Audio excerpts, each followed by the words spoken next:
My self Shruti Sharma. Welcome back to Level academy.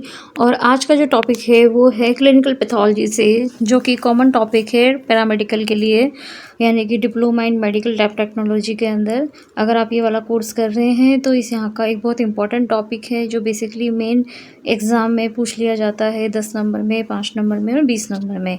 तो हम आज बात कर रहे हैं यूरिन माइक्रोस्कोपी, यानी कि माइक्रोस्कोपिक एग्जामिनेशन ऑफ यूरिन।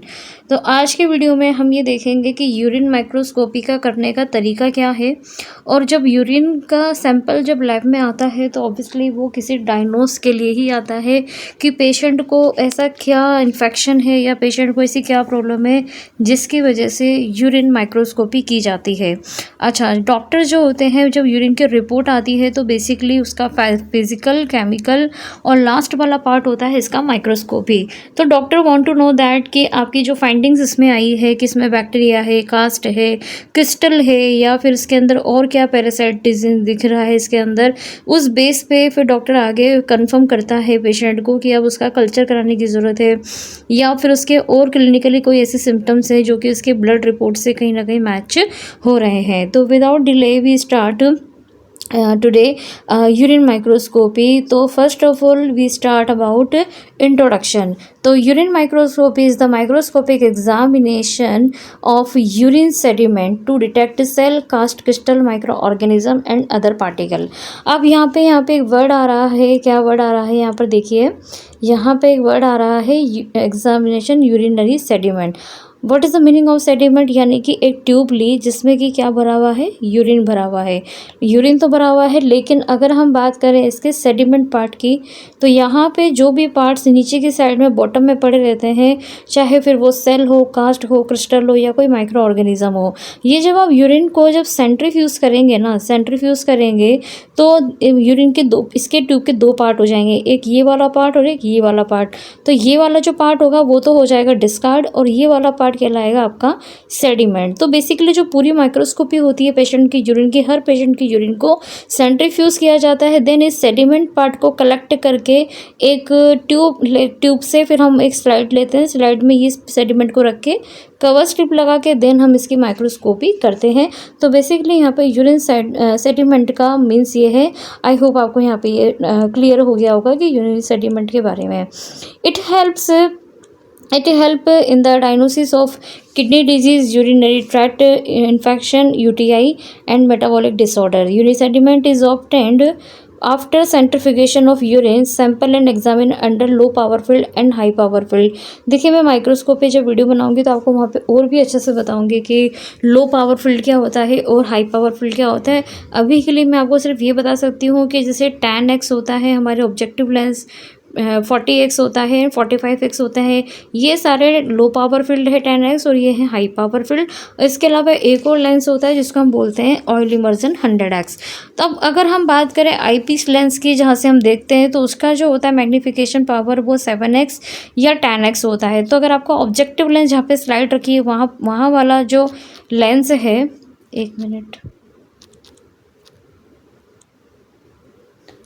वहाँ वाला जो लेंस है वो जो 10x है, तो ये जो 10x, और अगर हम इस 10x को मल्टीप्लाई करें आईपीस को और इसको, तो कितना हो जाएगा, बेसिकली ये हो जाएगा 100x। यानी कि आपने किसी भी सेल को आपने 100 गुना देखा, क्योंकि 10x ऑब्जेक्टिव लेंस हो गया, 10x आईपीस हो गया।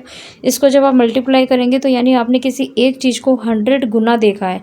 अगर 40x है तो आई से 10x, 40 × 10 कितना हो गया, 400x। यानी आपने किसी सेल को 400 गुना करके बड़ा करके देखा है। तो आई होप आपको यहाँ low power field, high power field clear हो गया होगा। Now start procedure of urine microscopy. Urine microscopy करने का प्रोसीजर क्या है। अगर पर्टिकुलरली आपका क्वेश्चन एग्जाम में माइक्रोस्कोपी पे आ रहा है तो you have to be define in detail कि how to prepare your slides and आप किस तरह से सैंपल को कलेक्ट करके इसके माइक्रोस्कोपी के लिए तैयार करते हैं। चाहे आपके लैब में 100 सैंपल हो, चाहे 50 यूरिन के सैंपल आए होगा, आपको हर सैंपल को सेंट्रीफ्यूज तो करना ही पड़ेगा। इसके लिए हम पहले टेस्ट ट्यूब ब्रेक लेंगे जिसमें सारी टेस्ट ट्यूब को रखेंगे। अगर 50 यूरिन है तो 50 टेस्ट ट्यूब, 100 हैं तो 100 टेस्ट ट्यूब। अब कलेक्ट क्या करेंगे इन सबका, जैसे मिड-स्ट्रीम हमने यूरिन सैंपल ले लिया पेशेंट का। टेक ये मिड-स्ट्रीम क्या होता है वो मैंने इससे पिछले वीडियो में कलेक्शन में बता रखा है, आप वहाँ जाके देख सकते हैं। टेक 10 ml यूरिन इन सेंट्रीफ्यूज। हम कितना लेंगे, 10 ml यूरिन सफिशिएंट होता है। सेंट्रीफ्यूज करेंगे इसको 2000 से 3000 आरपीएम फॉर 5 मिनट। 5 मिनट के लिए आपको यूरिन को घुमाना है। घुमाने से क्या होगा कि इसके 2 पार्ट मिलेंगे ट्यूब के, एक ऊपर वाला पार्ट और एक नीचे वाला पार्ट। जो अपर पार्ट होता है वो सुपरनेटेड होता है जो कि डिस्कार्ड कर दिया जाता है, जबकि नीचे वाला जो पार्ट होता है वो होता है बेसिकली सेडिमेंट, जिससे कि हमें माइक्रोस्कोपी करनी है। तो वो जो सेडिमेंट पार्ट होता है उसको फिर हम 10x पे तो कास्ट और क्रिस्टल को देखते हैं, और 40x पे हम बेसिकली सेल, बैक्टीरिया, पैरासाइट, क्योंकि पैरासाइट बैक्टीरिया भी एक टाइप की सेल है। लेकिन यहाँ पे जो सेल वर्ड आया है वो बेसिकली WBC, RBC और एपिथेलियल सेल के लिए आया है, जो कि मैं 1 बाय 1 आपको सब चीज़ें यहाँ पर डिटेल करूँगी। ठीक है। नाउ अब हम देखेंगे माइक्रोस्कोपी की फाइंडिंग में क्या क्या ऑब्जेक्ट्स होते हैं जो हमें देखने होते हैं। तो उसमें फर्स्ट ऑफ ऑल आ रहा है सेल्स इन यूरिन, यानी कि यूरिन माइक्रोस्कोपी स्टार्ट जब करते हैं तो स्लाइड को जब हम माइक्रोस्कोप पे रखते हैं तो हमें पेशेंट के यूरिन के सैंपल में सेडिमेंट में क्या दिखाई देता है वो फाइंडिंग्स हमें बेसिकली यहाँ पे 1 बाय 1 समझनी है। तो टाइप्स ऑफ सेल में हम पहला ले रहे हैं रेड ब्लड सेल। अब देखिए RBC का मतलब हो गया एक तरह का खून। अगर हमारे यूरिन में नॉर्मली खून नहीं आता है, चाहे मेल हो चाहे फीमेल हो, फीमेल के वो पीरियड्स पार्ट को छोड़ के अगर हम बात करें तो हम सबके किसी के भी यूरिन में ब्लड नहीं आना चाहिए। ब्लड आने का रीज़न मतलब अभी मैं आपको बताऊंगी क्या होता है। तो आप पहले सबसे पहले डायग्राम देखें कि अगर हम यूरिन माइक्रोस्कोपी कर रहे हैं, अब हम सब जानते हैं कि RBC के अंदर न्यूक्लियस प्रेजेंट नहीं होता है, तो हमें माइक्रोस्कोप के अंदर जब हम यूरिन रखते हैं पेशेंट का स्लाइड के ऊपर, सेडिमेंट में हमें इस तरह से चमकती हुई गोल और खाली खाली से डायमंड जैसी दिखती हैं, ये कहलाती हैं RBC, क्योंकि कलरलेस से कोई स्टेनिंग नहीं करी है हमने, जैसे ब्लड में तो हम स्टेन करते हैं। तो ये आपको कैसे दिखेंगी, बिल्कुल ट्रांसपेरेंट दिखेंगी, बायकॉन्केव डिस्क होगी, येलोइश थोड़ा सा कलरलेस होंगी, न्यूक्लियस इसके अंदर प्रेजेंट नहीं होता है। तो नॉर्मली 1 to 2 तो नॉर्मल, लेकिन अगर इससे ज़्यादा हो रही है 2, 3, 4, 5, 6, 7 इस तरह से अगर उसके नंबर बढ़ते जा रहे हैं तो फिर वो एक कॉज हो जाता है किडनी के लिए। कि क्यों होता है, देखिए कि किडनी स्टोन हो सकता है पेशेंट को, ग्लोमेरुलर नेफ्राइटिस, यानी कि उसके कई नेफ्रॉन्स के अंदर कोई इन्फ्लामेशन हो रहा है। नेफ्राइटिस का मतलब होता है कि नेफ्रॉन्स के अंदर कोई इन्फ्लामेशन या कोई सूजन हो रही है, अंदर इंटरनल कोई इंजरी हो रही है, यूरिनरी ट्रैक्ट में कोई इन्फेक्शन हो सकता है, ट्रॉमा या ट्यूमर। ये सारे रीज़न है RBC के निकलने के आपके यूरिन में, जबकि जो कि ये बहुत कम फाइंडिंग्स में आता है पेशेंट के। अगला है वाइट ब्लड सेल, यानी वाइट ब्लड सेल देखिए आप पहले डायग्राम देखिए। अभी मैंने आपको जस्ट थोड़ी देर पहले RBC दिखाई थी, तो RBC कैसी सेल थी, विदाउट न्यूक्लियस। लेकिन अगर यूरिन में हम देखेंगे तो ये सब बहुत सारी मात्रा में दिखती हैं। पस सेल होती हैं, ये पस सेल मतलब WBC न्यूट्रोफिल्स होती हैं जिसके अंदर न्यूक्लियस प्रेजेंट होता है और साथ में ग्रेन्यूल्स भी प्रेजेंट होते हैं। तो you can easily differentiate between RBC and WBC as per the scene of nucleus, यानी कि अगर आप न्यूक्लियस देखेंगे तो उस बेस पे आप इसको डिफाइन कर सकते हैं। अपीलियंस में बात करें तो राउंड सेल होंगी, ग्रेनुलर साइटोप्लाज्म होगा क्योंकि न्यूट्रोफिल ग्रेनुलोसाइट होती है। न्यूक्लियस में भी visible normal 0 to 5 WBC HPF, increase UTI, pyelonephritis, cystitis and kidney inflammation. ये सारे ही कॉमन कॉज होते हैं जब WBC हमारी बॉडी में आती है। सबसे इंपॉर्टेंट इसमें UTI। देखिए मैं आपको बता दूं, UTI का मतलब बेसिकली होता है कि जहाँ से यूरिन बन रहा है और जहाँ तक यूरिन आपका बाहर पास हो रहा है एनवायरनमेंट में, तो आपका वो जो मार्ग है किडनी से लेके यूरिन पास होने तक का जो पूरा ट्रैक है ना, उसके बीच में कहीं भी कोई बैक्टीरियल का इन्फेक्शन हो जाता है तो हम सब जानते हैं कि बैक्टीरियल को अटैक करने के लिए हु वन रिस्पॉन्सिबल, WBC। तो WBC यहाँ पर पस सेल के फॉर्म में बताई जाती है। नाउ एपिथेलियल सेल, तो epithelial cell squamous epithelial large flat cell, ये एपिथेलियल सेल्स जो होती हैं ये भी हमारे यूरिन से किडनी के बीच में जो भी हमारी लेयर्स होती हैं वहीं से टूट के वो बाहर आती हैं।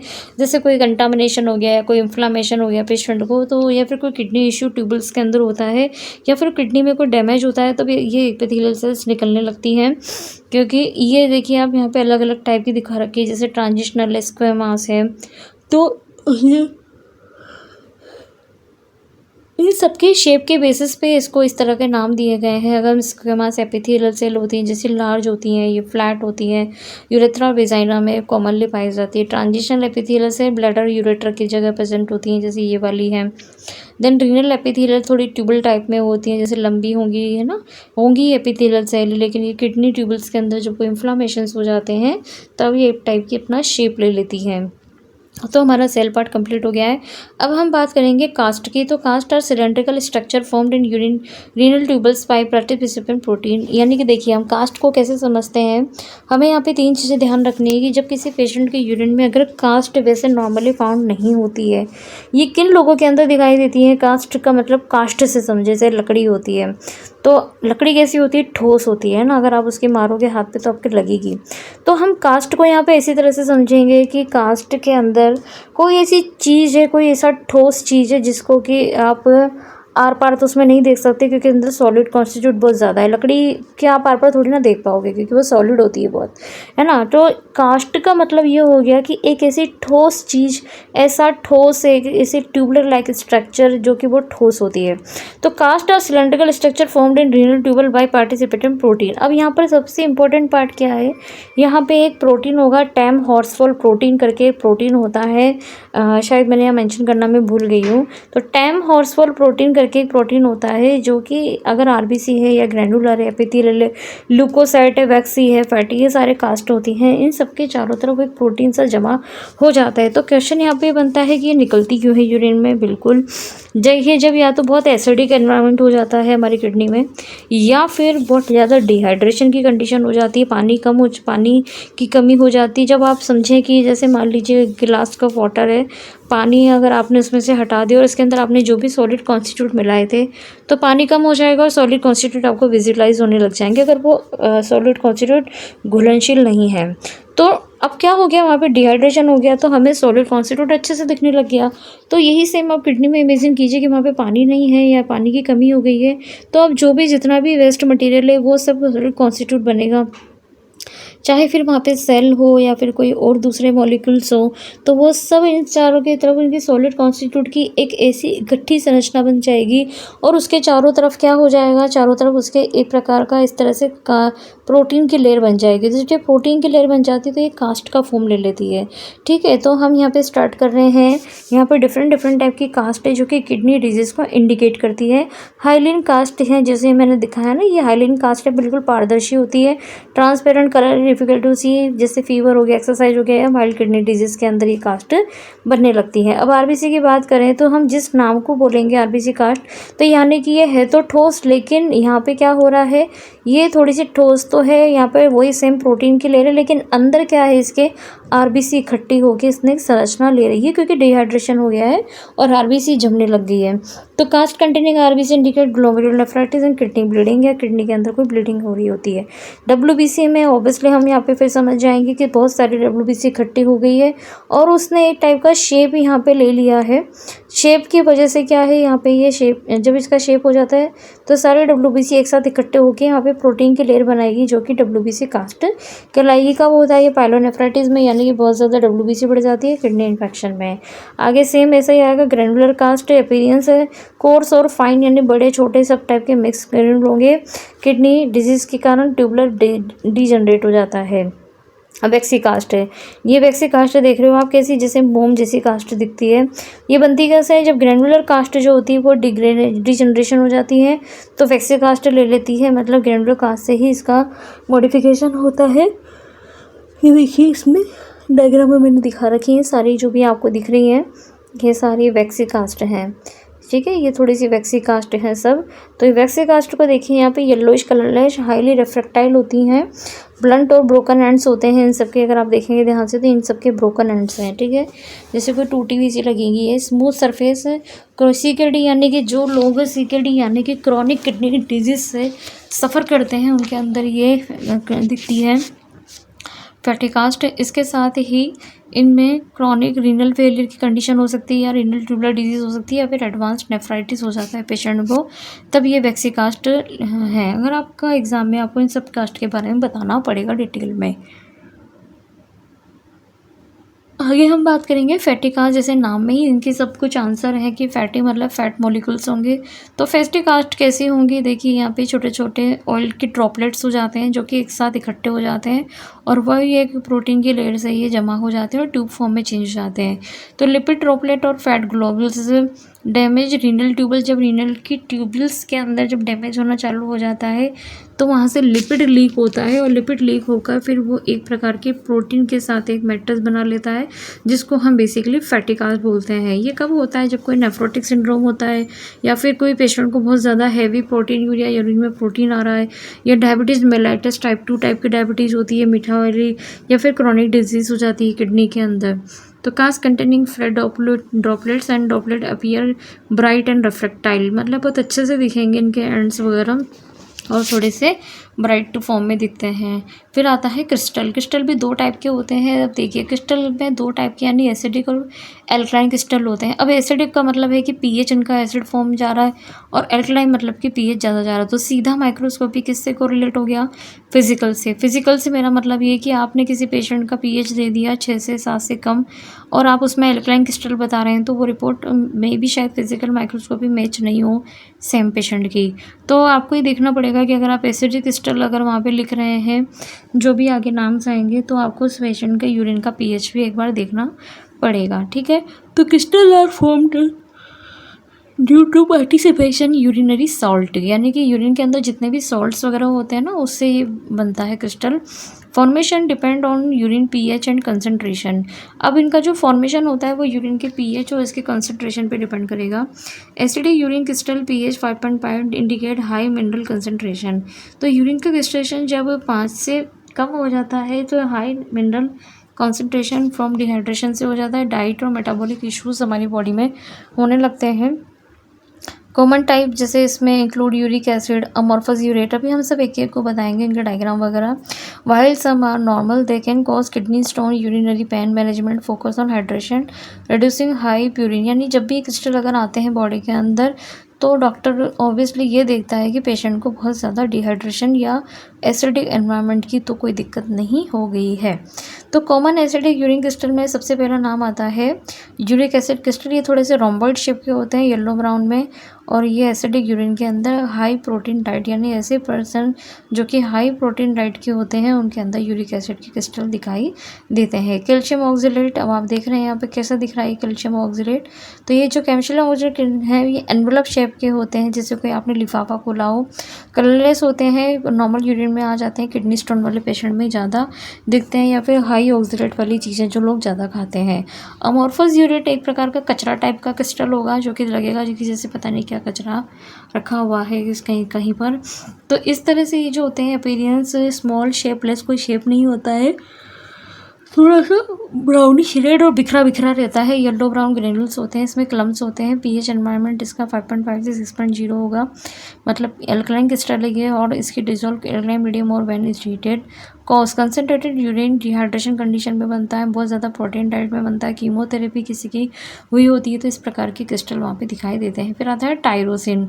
टायरोसिन देखिए कैसे स्पाइक की टाइप से हमें दिख रहा है, वो जैसे नुकीली कोई चीज़ हो। तो ये बहुत सिल्की, फाइन और कलरलेस और ब्राउन होते हैं, ऑफन एग्रीगेटेड इन बंडल्स और rosettes and clinical significance. Their presence of abnormal and typically indicate severe liver damage. कब निकलेगा ये टायरोसिन क्रिस्टल? जब किसी पेशेंट को बहुत ज़्यादा लीवर की डैमेज होने की कंडीशन होगी, या फिर इसमें टायरोसीमिया भी बोल सकते हैं, रेयर जेनेटिक डिसऑर्डर जब हो जाता है, जब एक के बाद एक हमारी पीढ़ी दर पीढ़ी ये वाली प्रॉब्लम चलती है, तो ये प्रकार का टायरोसिन क्रिस्टल है। ये देखिए सिल्की और बहुत फाइन टाइप के दिखते हैं। फिर आता है सिस्टीन क्रिस्टल, जो कि हेक्सागोनल है, आप देख रहे हैं जैसे इसमें 1 2 3 4 5 6 इनमें 6 आर्म्स हैं। तो crystal urine are sign of crystalluria, inherited metabolic disorder causing the body to excrete excess insoluble cysteine leading to hexagonal crystal। यानी ये सबसे ज़्यादा किडनी स्टोन के टाइप बनते हैं पेशेंट को, और जब इस पेशेंट के अंदर बहुत ज़्यादा सिस्टीन दिखते हैं तो इसको सिस्टीन यूरिया के नाम से जाना जाता है। बनते कब है? ये कोई मेटाबॉलिक डिसऑर्डर के टाइम एक्सक्रीट होते हैं। फिर आता है कोलेस्ट्रॉल क्रिस्टल। ये सबसे ईजी और बच्चों का फेवरेट क्रिस्टल होता है, मैंने जितना भी बच्चों को पढ़ाया है आज तक कॉलेज में। तो ये देखिए, क्योंकि क्रिस्टल ये जो है बिल्कुल सिंपल से है, चौकोर स्क्वायर शेप में है। They are described as a large fat colourless transparent flat broken और नोज्ड कॉर्नर्स होते हैं इसके। Clinical significance, while rare, this presence in urine can indicate serious chronic acute renal disease। वैसे क्योंकि ये कॉमनली दिखते नहीं हैं, पर अगर ये दिख रहे हैं तो इसका मतलब ही नेफ्रोटिक सिंड्रोम में आता है। Alkaline crystal triple phosphate crystal, यानी कि ये देखिए कैसा होता है ट्रिपल फॉस्फेट क्रिस्टल। बहुत आप ध्यान से देखिए, इस तरह के क्रिस्टल आपको यूरिन माइक्रोस्कोपी में दिखाई देंगे। ये अल्कलाइन का मतलब होता है जब पीएच ज़्यादा हो जाती है।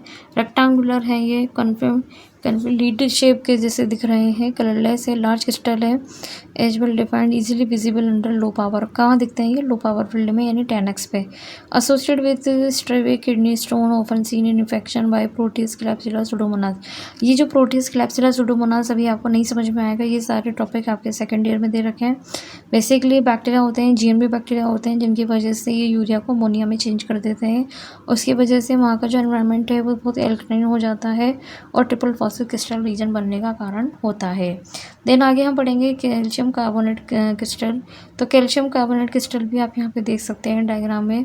ये देखिए किस तरह का दिखता है। ये जो यहाँ पे अलग है, यहाँ पे ये दिख रहा है, इस तरह से दिख रहे हैं, ये दिख रहा है।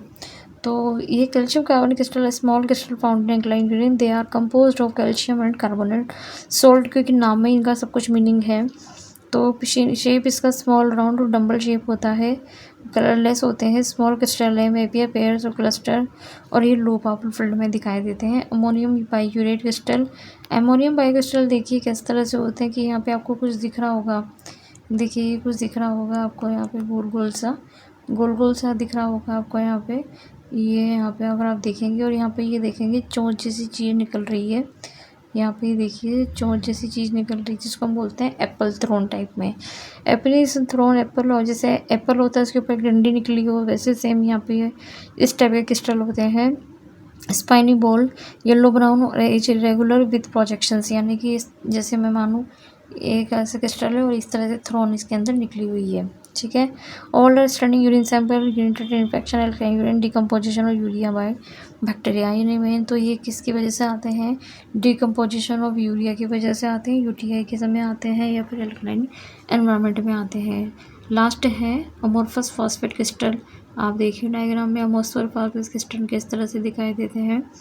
डायग्राम मैंने यहाँ पे हर क्रिस्टल का लगा रखा है। Shape no definite defined shape, यानी कोई शेप फिक्स नहीं है। ग्रेनुलर तो होते हैं, कलरलेस होते हैं, फाइन ग्रेनुलाइज सैंड और powder, usually seen in cluster और डिपॉजिट्स। ये कब दिखाई देते हैं? जब यूरिन बहुत देर तक पड़ा रहता है, या फिर यूटीआई पेशेंट होता है, या फिर कोई पेशेंट बहुत ज़्यादा मिल्क या वेजिटेबल को कंज्यूम करता है। इसके अलावा कुछ एलिमेंट्स होते हैं, बैक्टीरिया, यीस्ट एंड पैरासाइट। अब बैक्टीरिया देखिए आप डायग्राम में किस तरह से दिख रहे हैं, या रॉड टाइप के बैक्टीरिया हैं, जीएनबी, ये आपको दिखेंगे यूरिन के अंदर ईजिली। इसके अलावा ईस्ट जो होती है, देखिए कैसी होती है ईस्ट, ये सी चमकती हुई बहुत सुंदर सी दिखाई देती है माइक्रोस्कोप में। ईस्ट यानी कि फंगल है किसी पेशेंट को, तो जैसे डायबिटिक वगैरह में होते हैं, और बैक्टीरिया तो यूटीआई में होगा। पैरासाइट में देखिए कि जैसे यूरिन की ड्रॉपलेट है, और ये पूरा एक लंबा सा यहाँ पे दिख रहा है आपको, ये पैरासाइट टाइप की स्ट्रक्चर दिख रही है, जो फीमेल में दिखाई दे सकती है ट्राइकोमोनास वेजाइनलिस के फॉर्म में। Parasite in urine while relatively non routine examination indicate infection, trichomonas vaginalis, schistosoma, ये सभी सारे पैरासाइट एंड फीमेल, जो कि आपको नाम याद रखने पड़ेंगे। फाइनली यूरिन माइक्रोस्कोपी जो रिपोर्टिंग होती है वो देखिए आरबीसी पर एचपीएफ पे होती है, डब्ल्यूबीसी पर एचपीएफ में, हाई पावर फील्ड में, epithelial cell high power field, cast और जो होती है प्रेजेंट हुई एब्सेंट की फॉर्म में दी जाती है। रिपोर्टिंग क्रिस्टल में टाइप करना पड़ता है अगर किसी भी टाइप की होती है, फिर बैक्टीरिया फ्यू मॉडरेट मैनी। इस तरह से ये पूरी यूरिन माइक्रोस्कोपी का यहाँ पे लेक्चर फिनिश हो जाता है। आई होप बच्चों आपको समझ में आया होगा। किसी भी सेक्शन में अगर आपको कोई भी डाउट्स है तो you can type here your issue, then I will try to resolve your question, and मैं सेपरेट वीडियो बना दूँगी इस डाउट के ऊपर, पर आप इसको पढ़िए। और मुझे जहाँ तक लगता है मैंने बहुत ही शॉर्ट लैंग्वेज में और डिटेल नोट्स मैंने यहाँ पे आपको प्रोवाइड कर दिए हैं। आपको सिर्फ यहाँ से आप अपना चाहे कॉपी भी कर सकते हैं, बहुत इजी टू रीड है सब चीज़ें। देखिए पहले मैं बोर्ड पे पढ़ाती थी, फिर मैंने पेपर पे पढ़ाया, फिर मैंने अब इस चीज़ को इतना कलरफुल कर दिया है कि आई होप आपको ये सारे नोट्स अच्छे से मिल रहे होंगे। आप पढ़ें और आपको कहीं भी इश्यूज़ होते हैं और या मुझसे किसी भी नए टॉपिक पर जैसे वीडियो बना दो। मेरे कोर सब्जेक्ट है माइक्रो, इम्यूनो, क्लिनिकल पैथ और हेमाटोलॉजी, ये 4 सब्जेक्ट मेरे मेन हैं। इनमें से किसी भी टॉपिक पे अगर आपको वीडियो चाहिए तो बच्चों आप मुझे यहाँ पे कमेंट कर सकते हैं। Thank you for watching, like share and subscribe.